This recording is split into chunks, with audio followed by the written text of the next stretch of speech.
Frankenstein de Guillermo del Toro é tudo menos o livro da Mary Shelley. Oi, meu nome é Tabata, hoje eu vou comentar o que eu achei da adaptação literária de Guillermo del Toro, que já tá disponível na Netflix. Então antes de começar, se inscreve no canal, ativa o sininho e dá o seu like, além de compartilhar também esse vídeo com outras pessoas que gostaram ou não de Frankenstein. Preciso falar uma coisa aqui, tá? Que eu tenho uma crença muito forte comigo e eu tento levar isso para todos os tipos de adaptações. Sejam adaptações literárias, adaptações de games, tudo.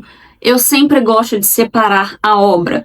Então, essa crítica aqui, ela vai ter somente uma crítica específica para o filme do Guillermo del Toro. Mas, apesar dessa separação, até porque eu sempre digo e eu respeito muito isso em mim, eu sempre penso que a gente tem que analisar a obra como se não tivesse algo de origem, sabe? Porque se não tivesse o livro, por exemplo, da Mary Shelley, a gente poderia ter esse filme e ele poderia funcionar de uma maneira X. E eu gosto de analisar apenas sobre essa maneira X. Porém, entretanto, todavia, como é uma adaptação literária, infelizmente a gente acaba fazendo comparações ao livro, ou então não só como Frankenstein, mas com qualquer outra obra. Eu vou trazer pontos aqui de comparação entre livro e filme, porém, lembrem-se que essa crítica aqui é apenas a crítica ao filme. A minha crítica literária já saiu, inclusive eu vou deixar o link aqui na descrição,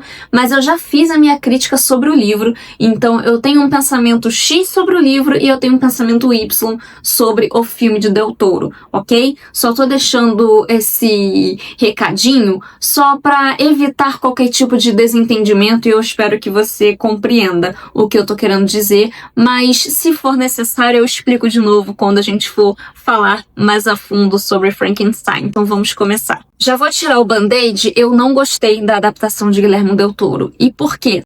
Como eu falei, é uma adaptação literária. Então, aqui, lembrando, vou só analisar o filme, porém fazendo uma leve comparação aqui com a história do livro. Simples e única, Victor Frankenstein faz uma criatura e ele abandona essa criatura. E a criatura tá solta pelo mundo, aprendendo a viver, aprendendo a existir. Aqui a gente tem dilemas éticos, dilemas morais, todos os tipos de dilemas possíveis para criar a relação criador e criatura por diversos meios de sentimentos. Não estou especificando sentimentos aqui, até porque cada obra tem um sentimento especificado de forma diferente. Mas a história central é essa. O livro, ele segue uma narrativa muito correta e muito certinha, principalmente porque você precisa que certos eventos aconteçam para que os personagens se desenvolvam. Então, por exemplo, a família de Victor Frankenstein aparece de uma certa maneira para você ler e entender que desde a infância até o momento da criação da criatura, Victor Frankenstein passou por todo um processo para ele chegar a quem ele é naquele momento. Isso se chama você criar histórias, você criar uma narrativa e você desenvolver o personagem. Basicamente é desenvolvimento de personagem. O que me incomoda na adaptação cinematográfica, na adaptação literária de Guillermo del Toro é desenvolvimento de personagem. A história, o esqueleto de criador e criatura, a gente vê no filme do Del Toro, porque é exatamente isso. Porém, a gente vê uma releitura, tá? Na minha interpretação, Frankenstein de Guillermo del Toro não é uma adaptação literária, porque Guillermo del Toro traz uma história completamente diferente. Tem problema? Óbvio que não, porque é uma adaptação cinematográfica. Você está trazendo uma história, trazendo um novo olhar, uma nova interpretação para o cinema, e no caso também para o streaming, para que outras pessoas que nunca leram a obra de Mary Shelley possam ter a curiosidade de ler ou ter um interesse em conhecer aquela história, independentemente de ler ou não o livro. Isso é muito bom, isso é uma forma de você adaptar. Porém, o que me pega é a falta de respeito, vamos dizer assim, a falta de respeito com os personagens, cronologias e eventos que impactam diretamente na essência da história. Porque nenhum evento acontece de forma gratuita. Todos os eventos contribuem para que os personagens cheguem a um determinado ponto. E no filme de Guillermo del Toro, tudo acontece de uma maneira completamente diferente. Os resultados são parecidos? mais ou menos, tá? Não são idênticos ao livro, mas são, de fato, um pouco parecidos. Só que a construção da trajetória desses personagens é feita de uma maneira completamente diferente. É aí que eu entro na minha interpretação de que não é uma adaptação literária, e sim uma releitura. Porque se fosse uma adaptação literária, você estaria trazendo aquela interpretação do texto frio do livro, você transportando ele, aquele universo, para o filme, atualizando, trazendo elementos novos, aprofundando determinadas situações, mas você respeitando ali a cronologia, desenvolvimento de personagem. Aqui o meu problema é que é uma releitura, e não foi isso que foi vendido. Foi vendido como uma adaptação literária. Guilherme Del Toro deu várias entrevistas falando que é uma adaptação literária. Os créditos do filme lá, né, bonitinho, de que é uma adaptação literária, quando na verdade é uma releitura. E tá tudo certo, pode-se fazer releitura desde que você afirme que é uma releitura e não fique vendendo o seu peixe de que é uma adaptação, porque são duas coisas diferentes. E tudo bem se você discordar de mim, não tem problema, mas a minha interpretação é essa. Porém, como eu falei, pra mim parece muito mais uma releitura, porque você tá trazendo novas interpretações, novas camadas. Todos os eventos que são primordiais para o desenvolvimento do Victor Frankenstein, tudo acontece de forma diferente. Ele já perde os pais logo quando criança, isso não acontece. O irmão dele sobrevive e cresce quando isso não acontece. A Elizabeth, ela tem uma origem completamente diferente e ela tem uma trajetória completamente diferente, ou seja, mexe na estrutura da personagem, mexe no desenvolvimento dela, mexe nas relações dela. No livro, ela não tem nenhum contato com a criatura, somente em um momento específico, que é quando ela morre, e ela não morre nas mãos do Victor, ela morre nas mãos da criatura, porque a criatura tem tanto ódio do Victor Frankenstein que ele vai lá e fala: eu vou acabar com a tua vida e com a tua família, e com todas as pessoas que você ama. E ele vai lá e pega todo mundo. Então, assim, tudo é diferente. De novo, tem problema? Não, desde que você assuma desde o começo que é uma releitura. Eu vou dar spoiler, tá, do livro, eu boto entre aspas porque o livro é antigo pra caramba e tá até em domínio público, então você consegue ler, que é de graça, esse livro. Mas eu vou dar aqui spoilers do que acontece, tá, no livro, porque são elementos muito precisos e são elementos muito importantes para que você entenda a minha visão. Eu li esse livro semanas antes de assistir ao filme, então por isso que eu tenho ele muito fresco na minha memória, porque eu li justamente para assistir ao filme com uma memória muito fresquinha, para ter os detalhes frescos. Ah, Tabata, você leu para ficar comparando obra com o livro com o filme? Claro que não, mas como eu sou criadora de conteúdo, eu tenho que pensar de forma analítica, porque eu crio conteúdo. Então, tudo que eu faço, eu também penso não só como divertimento e entretenimento, mas também como conteúdo para vocês. Então, se por um acaso eu fosse fazer algum tipo de comparação entre livro e obra, que, né, no momento eu acho que seria muito interessante a fazer, eu teria o meu material base para fazer isso, até porque, né, eu li o livro e faria uma relação de todos os eventos do livro que são importantes para comparar com os eventos importantes do filme. Então, se vocês quiserem esse tipo de conteúdo, comenta aqui embaixo que eu posso fazer. Mas, basicamente, a história do livro, a gente vê o Victor Frankenstein perdendo a mãe, porém ele já é um adulto, ele já tá estudando e ele sempre teve um fascínio por estudar o corpo humano. Ele sempre teve o fascínio de entender a morte, de ver como ele poderia enganá-la. Não é a mãe dele morrendo que traz esse tipo de pensamento para ele. Então você vê que são duas coisas diferentes. No livro, Victor Frankenstein já tem essa ambição de querer mudar a morte, de querer vencê-la. No filme, ele só tem esse sentimento a partir do momento em que a mãe morre. Tá entendendo? Esses dois pontos. Você consegue perceber que, com essas duas coisas diferentes, as trajetórias desses personagens vão seguir o quê? Linhas distintas. Eles podem até chegar no mesmo ponto ali em comum, mas a trajetória deles não é a mesma. A minha questão é isso aqui, ó. Essa trajetória. Por isso que eu falo, não é adaptação, é releitura. Coisa ruim de se fazer? Não. Porém, já sabe, né? Guillermo del Toro deveria ter sido sincero. Nesse tempo em que ele tá crescendo, ele ainda é criança, ele conhece Elizabeth, que por viver em uma família muito pobre, e não diferente, né, do filme que ela veio de um convento, e ela já conhece o irmão do Victor e já é noiva dele, no livro, ela tá numa família muito pobre, mas ela é muito bonita, ela é muito diferente, ela se sobressaía, né, àquela família. E a mãe do Victor e o pai do Victor pegam a Elizabeth para criar ela junto com eles. Então eles crescem juntos. Eles são crianças e crescem juntos. Então todo esse desenvolvimento do relacionamento entre Elizabeth e o Victor Frankenstein acontece porque eles cresceram juntos. Então eles têm uma afeição muito grande um pelo outro, porque eles são tratados como primos e cresceram juntos desde criança. No filme não. No filme a Elizabeth vem de um convento, ela se torna noiva do William, que é irmão do Victor Frankenstein, e o Victor talarico fica querendo, né, dar umas furadas de olho no irmão, porque ele desenvolve um interesse amoroso. E a Elizabeth fica naquele, tem aqui dois machos me querendo. Acaba que vai para uma linha de triângulo amoroso que não gostei muito não, que não tinha nada a ver. Não tinha nem necessidade de ter. E acaba sendo até um desperdício de personagem. E aí a gente vai entrar numa outra seara que eu preciso dizer que no filme houve desperdício enorme de talento, tá? Mas vamos chegar lá. A questão do irmão, terceiro ponto, a questão do irmão, o William, ele morre ainda criança, tá? A mãe do Victor Frankenstein tem o William, pouco tempo depois ela acaba falecendo, o pai não morre de imediato, ele fica vivo até o final da história. O William não, o William morre ainda criança e tem todo um BO com relação à morte dessa criatura, né, da criatura que eu falo do William, dessa criança.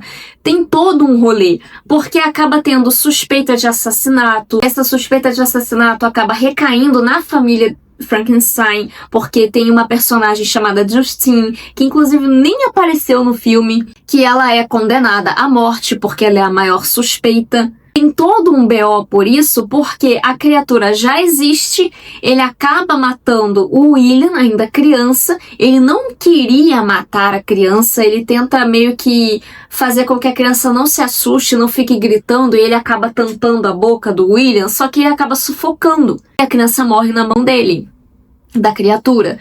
Então, depois que a criatura percebe o que ele fez, já com puro ranço do Victor Frankenstein, ele vai entendendo ali as consequências e ele vira e fala, quer saber? Vou culpar outras pessoas aqui. Ele vai e culpa a Justine.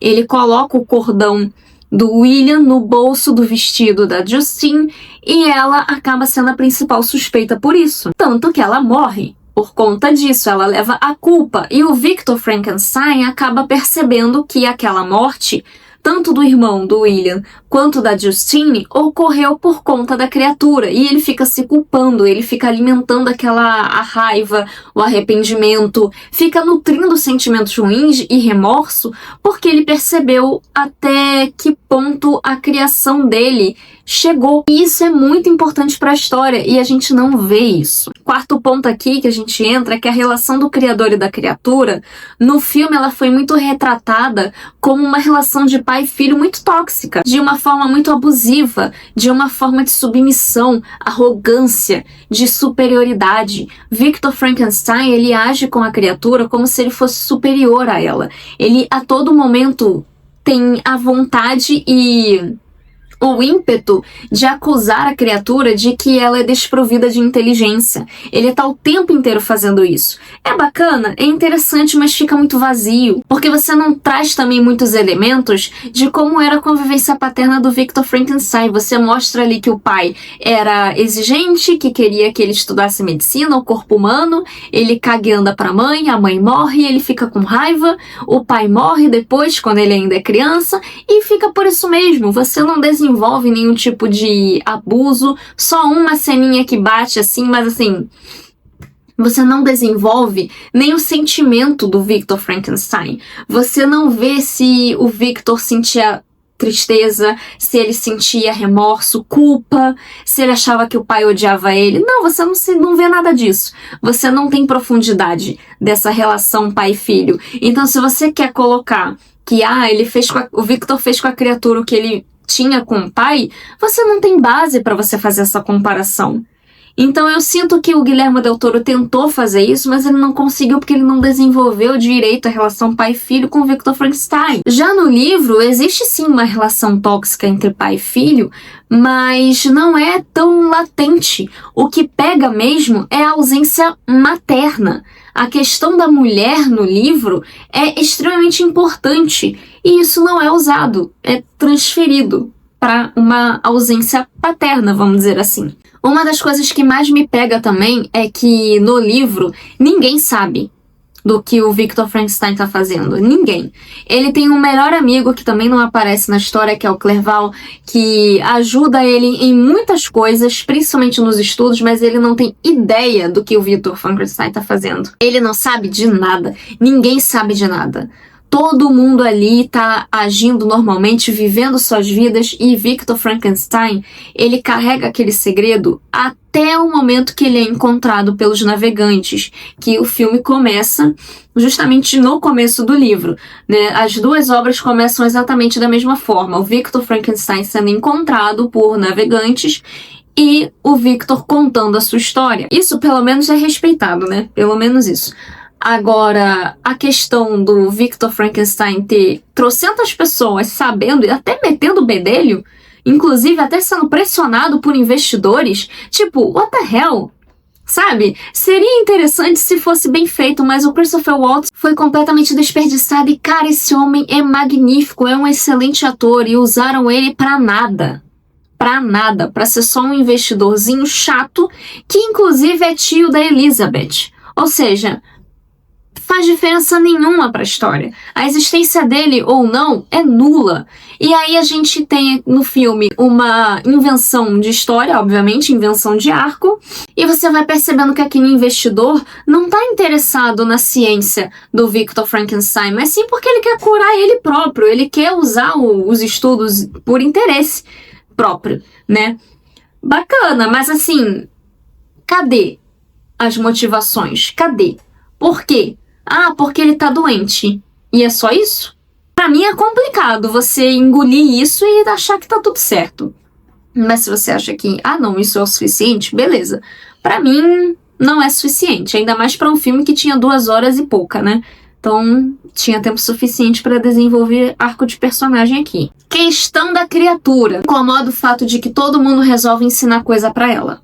A Elizabeth ensina coisinha pra criatura, o Victor ensina coisinha pra criatura. Como eu falei, a relação entre criador e criatura é baseada na arrogância e superioridade, coisa que não existe no livro. No livro, a relação de Victor e a criatura é baseada no medo. O Victor se assusta, fica apavorado, ele percebe o que ele criou e ele sente pânico. Tanto que ele não conta pra ninguém porque ele sente esse arrependimento e ele sente esse medo. As coisas vão acontecendo, as pessoas que ele ama vão morrendo por causa da criatura e ele vai sentindo medo. O melhor arco aqui dessa adaptação foi a da criatura.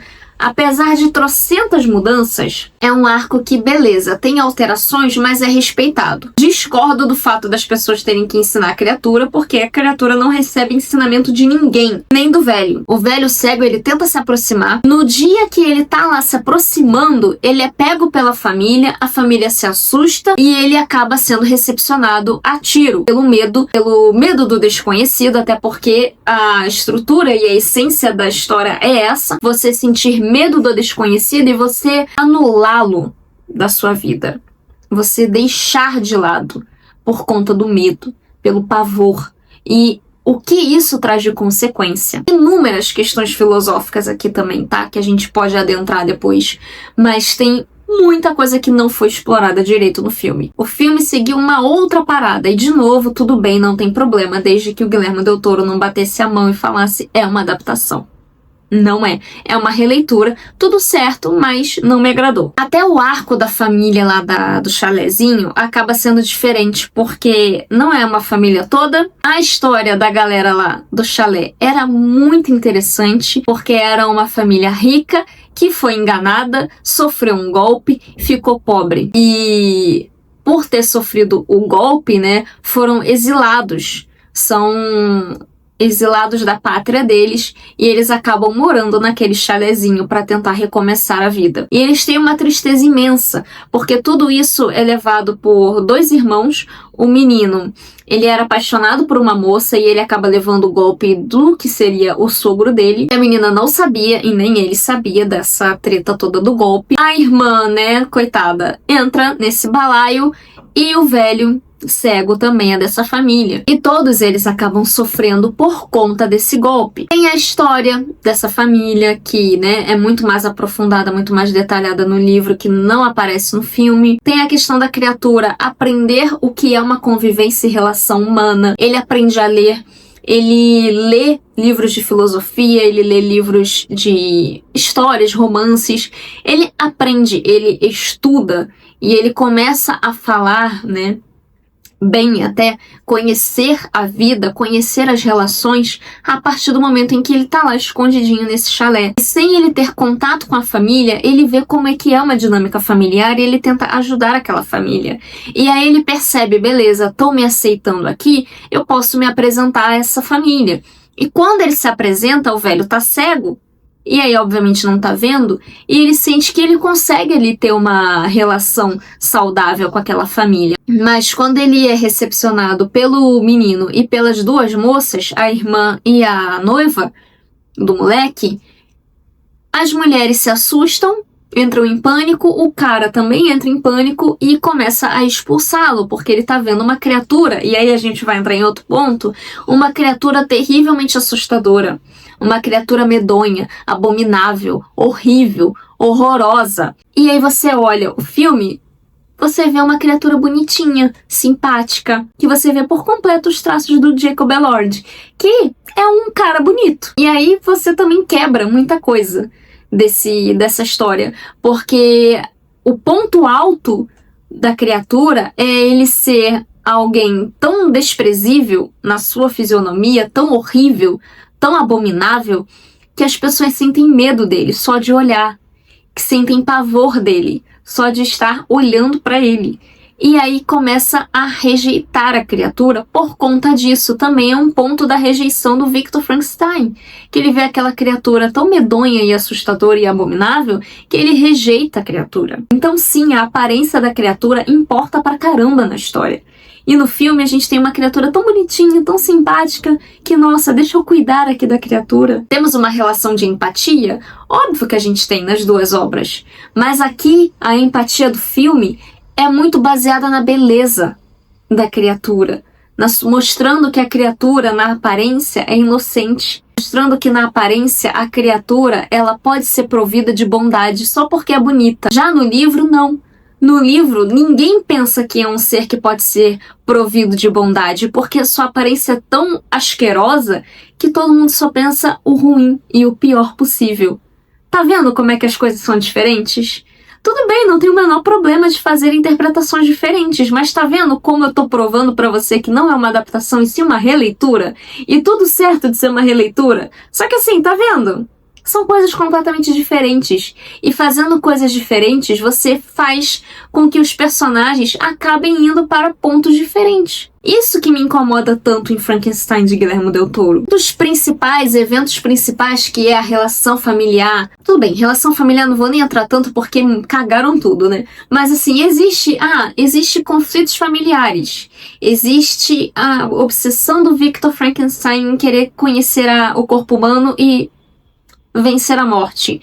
Existe a relação criador e criatura. Existe o dilema e toda a treta do criador e da criatura.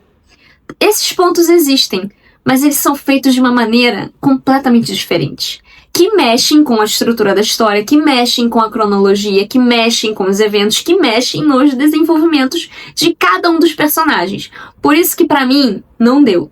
Pra mim, o filme fica muito no visual, deixando muito a alma da história de lado, a essência da história de lado. Traz uma nova roupagem, traz uma nova interpretação, mas é um bagulho completamente diferente. São duas obras distintas. O bom, e eu fico muito feliz por isso, é que muita gente se sentiu curiosa para ler o livro. E, cara, leia o livro. O livro é maravilhoso. O livro é incrível. Tem uma pegada muito mais gótica, tem uma pegada muito mais assustadora, tem uma pegada muito mais de terror, coisa que não é visto no filme. Tudo bem que nem tão terror assim não, tá? Não achei tão pesado não. Mas tem essa vibe mais sombria. O filme não. O filme ele carrega muito pro utópico, muito pra relação existencial, muito filosófica e bacana. Só que eu acho que ele não aprofunda tanto assim pra ele trazer essa carga filosófica gigantesca como ele quis trazer. Mas, de novo, né, pra finalizar, que eu acho que eu falei muito também, eu fico feliz que muitas pessoas gostaram e que pelo menos vai ser uma boa oportunidade para as pessoas também conhecerem o livro. Conheçam porque o livro é maravilhoso, é muito lindo, essa é uma história incrível, que a gente aprende muito sobre a vida, sobre relações humanas, que a gente aprende a entender melhor a nossa relação com o desconhecido, com o porquê que a gente tem medo de algo, sabe? É muito interessante. E principalmente aprender o contexto histórico dessa história é muito mais primordial porque enriquece muito mais a sua leitura e você tem um conhecimento muito maior. Ter ali uma autora muito jovem, entre 18 a 20 anos, a escrever uma história tão impactante como Frankenstein, sendo uma mulher, né, em 1800 e tal, é extremamente bizarro você ver a potência dessa história. Né, em um mundo em que escritores eram masculinos, em um mundo onde a mulher não tinha direito algum, em um mundo onde a ausência feminina era muito sentida. E por isso que a ausência feminina, no livro do Frankenstein, é muito latente e ela é muito importante também para a história. Tanto que, quando a criatura percebe a relação humana, ele conhece as relações humanas, ele também sente vontade de ter uma companheira, porque ele vê que ele tá sozinho, que as pessoas não vão amá-lo, que ele vê que as pessoas vão rejeitar ele sempre, e ele vira e fala, beleza, eu quero então uma companheira que seja igual a mim, porque ela vai me entender, porque ela vai ser igual a mim na aparência, então só ela vai me entender, mas ninguém. E é por isso que ele tem tanto desejo de ter uma companheira, e é por isso que ele conversa com o Victor para ter uma companheira. Não é por causa da Elizabeth, que nem no filme. E é tão jogado isso no filme, no livro tem uma construção tão linda, tão boa, para mostrar que logo no final a criatura precisa de uma companheira porque ele se sente só no mundo. Um mundo inteiro, gente, um mundo vasto. E ele só queria ter alguém para fazer companhia para ele, porque ele era rejeitado por todo mundo. Você tem uma empatia com a criatura, porque você conhece ela. Mas você vê que aquela famosa frase de Rousseau, o homem nasce bom, mas a sociedade o corrompe. Você vê isso sendo mostrado na criatura. Ele nasceu bom, mas ele foi tão rejeitado pelas pessoas porque ele tem uma aparência diferente, que ele é corrompido. Ele sente ódio pelo ser humano, ele sente ódio pelo Criador, tanto que ele tem uma busca incessante por vingança por conta disso. E não, ele não perdoa o Victor como ele tem ali no filme. Ele não perdoa o Victor. Ele pode até entendê-lo, mas ele tem ali ainda um sentimento de ódio. De mostrar que o Victor Frankenstein, por ter uma cegueira, por ter um ego tão grande, queria ser tão fodão a ponto de virar e falar, caramba, eu mudei a morte, eu consegui fazer com que a morte não existisse mais. Ele foi tão egoísta que ele destruiu toda a família dele e até mesmo a si próprio.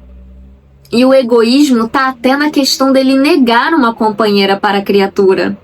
Porque ele acha que a criatura é tão péssima, tão ruim, que uma companheira também seguiria na mesma linha de raciocínio. A criatura com uma companheira poderiam destruir o mundo. com tanta maldade.